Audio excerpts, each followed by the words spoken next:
சண்டைக்கோழி serial நாளைக்கான எபிசோட்கான ஒரு சூப்பரான ப்ரோமோ ரிவ்யூ தான் பார்க்க போகிறோம். கிட்டத்தட்ட எல்லாருமே விக்ரமை நெருங்கிட்டாங்கன்னே சொல்லலாம். அமுதா ரொம்ப ஃபீல் பண்ணி அழுதுட்டுருக்காங்க. அப்போ விக்ரம் எதுக்காகம்மா அழகன்னு கேட்டுட்ருக்கு. அப்போ செல்வி சொல்கிறாங்க, அமுதா ஒரு கம்பெனியில் வேலைக்காக அப்ளை பண்ணியிருந்தா, நல்ல வேலையாம், நல்ல சம்பளமாம். அந்த கம்பெனிலேருந்து இன்டர்வியூ கூட கால் பண்ணியிருந்தாங்க. ஆனால் திடீர்னு அதை கேன்சல் பண்ணிட்டாங்க.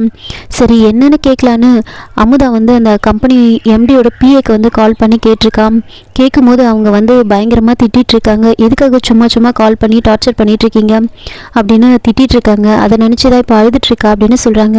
அப்போது விக்ரம் அமுதா, செல்வி சொல்கிறதுலாம் உண்மையா, உன்னை ரொம்ப திட்டினாங்களா அப்படின்னு கேட்குறாங்க. அப்போ அமுதா, ஆமான்னு ரொம்ப திட்டாங்க, எனக்கு ரொம்ப அசிங்கமாக போயிடுச்சு அப்படின்னு சொல்கிறாங்க.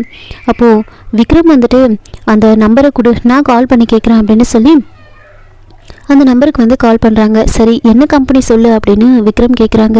அப்போது அமுதா ஜிகே குரூப் ஆஃப் கம்பெனிஸ்னு சொன்ன உடனே விக்ரம் ஷாக் ஆகுறாங்க. என்னது ஜிகே குரூப் ஆஃப் கம்பெனிஸா, இந்த பேரை எங்கேயோ கேள்விப்பட்ட மாதிரி இருக்கே அப்படின்னு யோசிக்கிறாரு.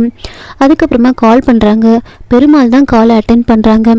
ஹலோ, நான் அமுதாவோட அண்ணன் பேசுகிறேன் அப்படின்னு சொன்ன உடனே பெருமாள் என்ன இது, நம்ம பாஸ் குரல் மாதிரி இருக்கே அப்படின்னு யோசிக்கிறாங்க. அப்போது விக்ரம் ஹலோ சார், நான் அமுதாவோட அண்ணன் பேசுகிறேன் அப்படின்னு கேட்க, அப்போது பெருமாள் யார், எந்த அமுதா அப்படின்னு கேட்குறாங்க. அதான் சார், நீங்கள் இன்டர்வியூ கூட ஏதோ வீட்டுக்கு கார்டு அனுப்பிட்டு அதுக்கப்புறம் வேண்டான்னு சொல்லிட்டீங்களாமே, எம்டி ஏதோ ஃபாரின் டூருக்கு போயிருக்காருன்னு சொன்னீங்களாமே, அந்த அமுதாவோட அண்ணன் தான் பேசுகிறேன் அப்படின்னு சொல்கிறாங்க. அந்த பக்கம் பெருமாள் யோசிக்கிறாங்க, என்ன இது அப்படியே நம்ம பாஸ் பேசுகிற மாதிரி இருக்கே, வாய்ஸ் மாடுலேஷன்லாம் கூட அதே மாதிரியே இருக்கே அப்படின்னு யோசிச்சுக்கிட்டு, சரி உங்கள் பேர் என்ன சொல்லுங்கள் அப்படின்றாங்க. அதுக்கு விக்ரம், என் பேர் சொன்னால் நீங்கள் வேலை கொடுத்துருவீங்களா அப்படின்னு கேட்குறாங்க.